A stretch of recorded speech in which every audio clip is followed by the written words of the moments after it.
Okay, so check this out. I just tested it. It works perfect. It's pretty cool. So if you guys didn't see this, we put this together probably a month or so ago.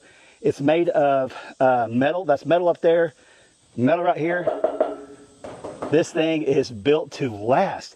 This particular one is 10 by 12. Actually, it came with a mosquito netting. I have it down in the box, but we did not want to put that up yet because we are using it as a little hub for the cooking area. You guys know we did our cookout right here. I like grilling underneath it, keeping it in the shade. But check this out. It comes with built-in lights all the way around. LED lights. Look at that.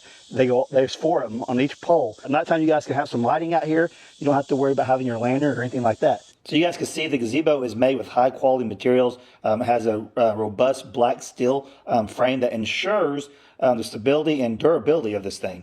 So it has plenty of room for furniture, which makes it an ideal for the outdoor dining, lounging, or just social gatherings like what we're using it for. I've seen in the past what we use it for. We actually do barbecues. We had a little get-together, family gathering there, and we set it up just in time so I could cook underneath there, hang out underneath there. It's just been pleasant to have for sure.